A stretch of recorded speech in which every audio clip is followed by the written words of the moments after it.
नमस्कार दोस्तों, स्वागत है आपका सिविल सर्विसेज में एडीसी में। जैसा कि आप सबको पता ही है, आंसर राइटिंग प्रैक्टिस की एक सीरीज हम चला रहे हैं, जिसमें हम जीएस पेपर 1 को कंसिडर कर रहे हैं। यूपी पीसीएस के जीएस पेपर 1 में आए हुए जो सवाल हैं, जो पीवाईक्यूज हैं, उसको एक एक करके हम इस सीरीज़ में हैंडल करेंगे। तो आज के इस पेपर में आज के इस वीडियो में यूपी पीसीएस 2023 में आया हुआ एक क्वेश्चन ज्योग्राफी का है, उसे हम हैंडल करेंगे। ठीक है, तो आगे बढ़ने से पहले अगर आप चैनल पर पहली बार आए हैं तो काइंडली इस चैनल को सब्सक्राइब करें। वीडियो अच्छा लगे तो लाइक एंड शेयर ज़रूर करें।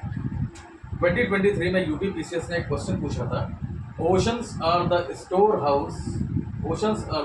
House of resources, write a short note. इसके ऊपर में एक शॉर्ट नोट लिखना था।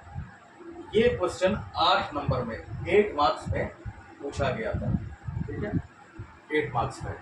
जाहिर सी बात है, हमें वर्ड लिमिट का भी ध्यान रखना होगा और आंसर को मल्टी डायमेंशनल बना के हमें अच्छे प्रेजेंटेशन के साथ प्रोड्यूस करना होगा।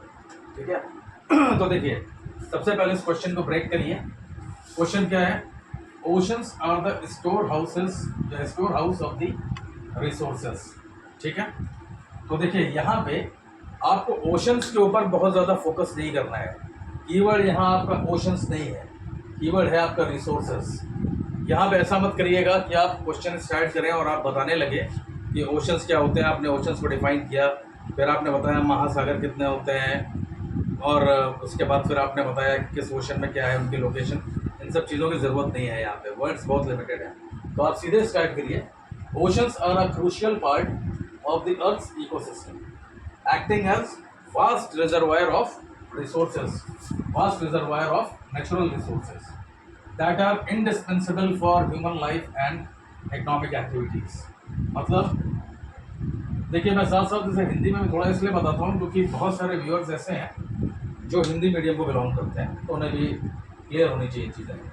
ओशंस जो हैं, वो ओशंस या महासागर क्या है? अर्थ के इकोसिस्टम का एक इंडिस्पेंसिबल पार्ट है, और ये नेचुरल रिसोर्सेज का एक वास्ट रिजर्वायर है या रिसोर्सेज है, जो कि ह्यूमन लाइफ और ह्यूमन इकोनॉमिक एक्टिविटीज़ के लिए बहुत ही ज़्यादा ज़रूरी है। एक 2 लाइन का इंट्रोडक्शन दिया, और 2 लाइन के इंट्रोडक्शन के बाद अब सीधे इसके बॉडी को उतरिए। लिखना तो शॉर्ट नोट है, और शॉर्ट नोट में भी क्या मतलब, अब नेक्स्ट पार्ट हमारा क्या आएगा? हाउ। नेक्स्ट पार्ट क्या होगा? How oceans are the store house of the resources. यहाँ पे एक आप चाहें तो सब हेडिंग्स दे सकते हैं। How oceans are the storehouse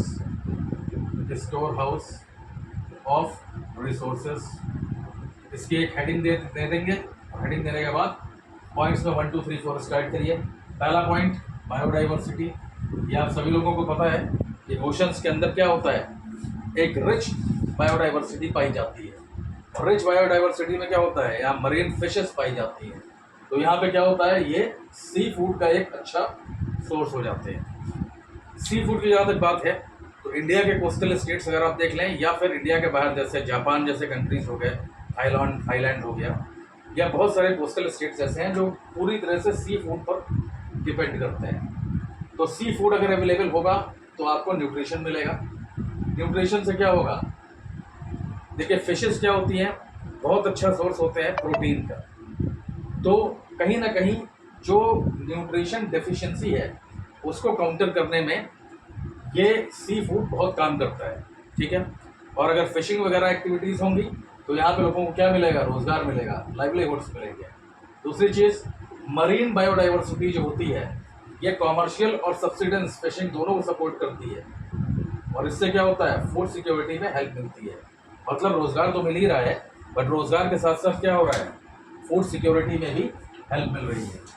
second देखिए, सेकंड पॉइंट क्या है? क्यों स्टोर हाउस बोला जाता है? क्योंकि आप बहुत सारे मिनरल रिसोर्सेज मिलते हैं। मिनरल रिसोर्सेज कौन कौन से? जैसे ऑयल हो गया, नेचुरल गैस हो गया, वैल्यूएबल मेटल्स हो गए। वैल्यूएबल मेटल्स में जैसे एग्जाम्पल के लिए हम ले लें PMN।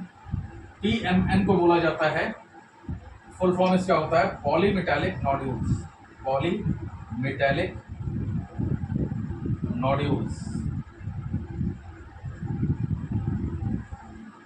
पॉलीमेटालिक नोड्यूल्स जो होते हैं वो इंडियन ओशन में बहुत ज़्यादा पाए जाते हैं, और इंडिया अकेला ऐसा कंट्री है जिसके पास more than 2 lakh square kilometres का एरिया में पीएमएन की माइनिंग करने के लिए परमिशन मिली हुई है। ठीक है।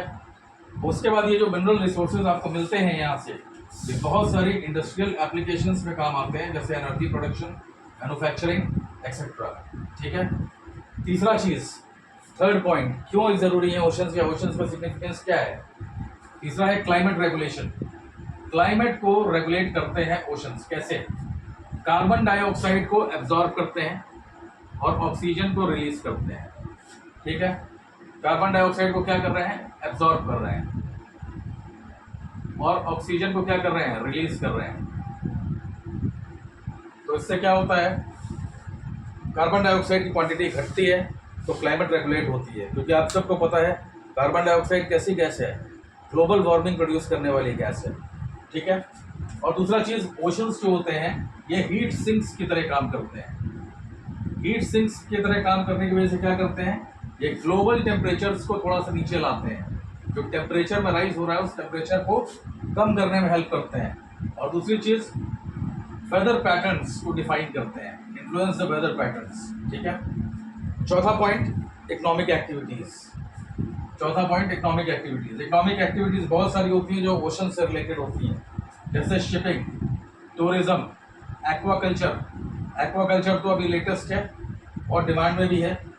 तो इन सारी इकोनॉमिक एक्टिविटीज़ की वजह से क्या होता है, कोस्टल रीजन्स में एम्प्लॉयमेंट जनरेट होता है। ठीक है। टूरिज्म की जहाँ तक बात है, देखिए क्वेश्चन 8 नंबर का है, इसमें बहुत डिटेल में नहीं जाया जा सकता है, बट अगर यही क्वेश्चन सपोज करिए 12 नंबर में आया होता या 12 नंबर में अगर आ जाए, तो इसमें क्या है, आपको बताना पड़ेगा, इनके एग्जाम्पल्स लेने पड़ेंगे। जैसे टूरिज्म में आप बता सकते हैं क्या, टूरिज्म में क्या क्या होता है, स्कूबा डाइविंग आप बता सकते हैं, scuba diving, adventure sports etcetera. इस टाइप की चीज़ें जो हैं टूरिज्म को प्रमोट करती हैं। ठीक है। इसकी वजह से क्या होता है, कोस्टल एरियाज में एम्प्लॉयमेंट जनरेट होता है। राइट। ये सारे डिटेल्स आपने दिए।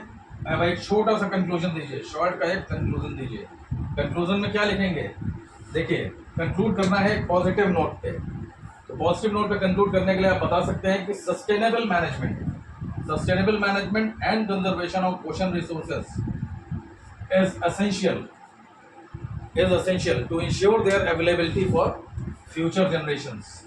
आगे की जनरेशंस के लिए अगर ये रिसोर्सेज को छोड़ना है, उनके लिए बचाना है, तो हमें इसका सस्टेनेबल मैनेजमेंट करना होगा, इन ओशन रिसोर्सेज को कंजर्व करना होगा। तो उसके लिए क्या है, सो effective policies and international cooperation are needed to protect the oceanic resources from over-exploitation and environmental degradation। ठीक है। तो क्योंकि ये क्वेश्चन 8 नंबर का है, तो शॉर्ट में आपको खत्म करना है, सिर्फ इतनी सी चीज़ आप लिखेंगे और लिखने के बाद आंसर को एंड कर देंगे। ठीक है। तो अगर इस पर्टिकुलर क्वेश्चन में कोई आपके दिमाग में कोई डाउट रह गया हो या आप कुछ क्वेश्चंस आ रहे हो, तो आप मुझे कमेंट करिएगा, कमेंट करके आप बताइएगा, मैं उसका सोल्यूशन आपको प्रोवाइड कर दूंगा। बस वीडियो एंड करने से पहले मैं आपको बताना चाहता हूँ कि हमारा एक आंसर राइटिंग प्रोग्राम ऑलरेडी चालू है। जो भी लोग आप लोगों में से इंटरेस्टेड हो उसे ज्वाइन कर सकते हैं। व्हाट्सएप नंबर मैं प्रोवाइड कर दूंगा।